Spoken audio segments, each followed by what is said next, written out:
ಭಾರತೀಯ ಚಿತ್ರರಂಗದ ಖ್ಯಾತ ನಟನಿಗೆ ಕ್ಯಾನ್ಸರ್. ದಕ್ಷಿಣ ಭಾರತದ ಚಿರಪರಿಚಿತ ನಟನಿಗೆ ಕ್ಯಾನ್ಸರ್ ದೃಢ. ಆಪ್ತ ವಲಯಗಳಿಂದ ಫ್ರೀಡಂ ಟಿವಿಗೆ ಮಾಹಿತಿ ಲಭ್ಯ. ಹಾಗಾದ್ರೆ ಆ ನಟ ಚಿತ್ರರಂಗದಿಂದ ವಿರಾಮವನ್ನ ತೆಗೆದುಕೊಳ್ತಾರಾ? ಆ ನಟ ಚಿತ್ರರಂಗದಿಂದ ದೂರ ಸರಿತಾರೆ ಅನ್ನುವಂತಹ ಚರ್ಚೆ ಕೂಡ ಆಗ್ತಾ ಇದೆ. ಹಾಗಾದ್ರೆ ಆ ನಟ ಯಾರು? ಎಸ್, ಈ ಕ್ಯಾನ್ಸರ್ ಭೂತ ಅನ್ನೋದು ಚಲನಚಿತ್ರಕ್ಕೆ ಅಂಟುಕೊಂಡೇ ಕೂತು ಬಿಟ್ಟಿದ್ಯಾ ಅಂತ ಶಿವರಾಜ್ ಕುಮಾರ್ ಅವರು ಮೊನ್ನೆ ಹೋಗಿ ಟ್ರೀಟ್ಮೆಂಟ್ ಅನ್ನ ತೆಗೆದುಕೊಂಡು ಮತ್ತೆ ಭಾರತಕ್ಕೆ ವಾಪಸ್ ಬಂದಿದ್ದಾರೆ. ಈಗ ಭಾರತೀಯ ಚಿತ್ರರಂಗದ ಖ್ಯಾತ ನಟನಿಗೆ ಕ್ಯಾನ್ಸರ್ ದೃಢ ಆಗಿದೆಯಾ? ದಕ್ಷಿಣ ಭಾರತದ ಚಿರಪರಿಚಿತ ನಟನಿಗೆ ಕ್ಯಾನ್ಸರ್ ಬಂದ್ಬಿಡ್ತಾ?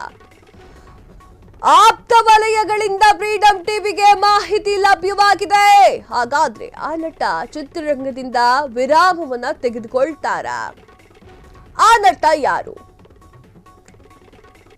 ಎಸ್, ಖ್ಯಾತ ನಟ ಬೇರಾರೂ ಅಲ್ಲ, ಮಲಯಾಳಂ ಮಮ್ಮುಟ್ಟಿ ರಂಜಾನ್ಗೆ ವಿರಾಮವನ್ನ ತೆಗೆದುಕೊಂಡಿದ್ದಾರೆ. ಶೀಘ್ರದಲ್ಲೇ ಸಿನಿಮಾ ಸೆಟ್ಗೆ ಆಗಮಿಸಲಿದ್ದಾರಂತೆ ಮಮ್ಮುಟ್ಟಿ. ರಂಜಾನ್ಗೋಸ್ಕರ ಚಿತ್ರೀಕರಣದ ವೇಳಾಪಟ್ಟಿಯಿಂದ ವಿರಾಮ. ರಜೆಯ ನಂತರ ಮಹೇಶ್ ಮೋಹನ್ ಲಾಲ್ ಚಿತ್ರದಲ್ಲಿ ಚಿತ್ರೀಕರಣ. ಈಗಾಗಲೇ ಯಾವುದೇ ಕಾರಣಕ್ಕೂ ಸಿನಿಮಾ ಕ್ಷೇತ್ರದಿಂದ ಹಿಂದೆ ಸರಿಯೋದಿಲ್ಲ ಅಂತ ಹೇಳಿರುವಂತಹ ನಟ. ಇದೆಲ್ಲ ಸುಳ್ಳು, ನನಗೆ ಯಾವುದೇ ರೀತಿಯ ಕ್ಯಾನ್ಸರ್ ಇಲ್ಲ ಅಂತ ಹೇಳಿ ಅವರು ಹೇಳಿಕೆಯನ್ನ ನೀಡಿದ್ದಾರೆ.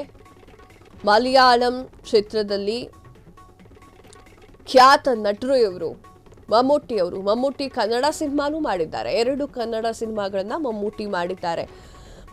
ಮಮ್ಮುಟ್ಟಿ ಅವರ ಆಕ್ಟಿಂಗ್ ತುಂಬಾನೇ ಇಷ್ಟ ಆಗುತ್ತೆ ಕರ್ನಾಟಕದ ಜನರಿಗೂ ಕೂಡ. ಮಮ್ಮುಟ್ಟಿ ರಂಜಾನ್ಗೆ ವಿರಾಮವನ್ನ ತೆಗೆದುಕೊಂಡಿದ್ದಾರೆ ಹೊರತು ಕ್ಯಾನ್ಸರ್ ಏನೂ ಇಲ್ಲ. ಶೀಘ್ರದಲ್ಲೇ ಸಿನಿಮಾ ಸೆಟ್ಗೆ ಆಗಮಿಸಲಿದ್ದಾರೆ ಮಮ್ಮುಟ್ಟಿ.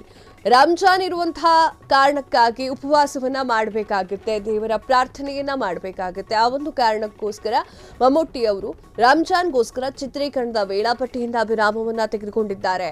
ರಜೆಯ ನಂತರ ಮಹೇಶ್ ಮೋಹನ್ ಲಾಲ್ ಚಿತ್ರದಲ್ಲಿ ಚಿತ್ರೀಕರಣ ನಡೀತಾ ಇದೆ. ಯಾವುದೇ ಕಾರಣಕ್ಕೂ ಸಿನಿಮಾ ಕ್ಷೇತ್ರದಿಂದ ನಾನು ದೂರ ಹೋಗೋದಿಲ್ಲ ಅಂತ ಹೇಳಿ ಮಾಹಿತಿಯನ್ನ ನೀಡಿದ್ದಾರೆ.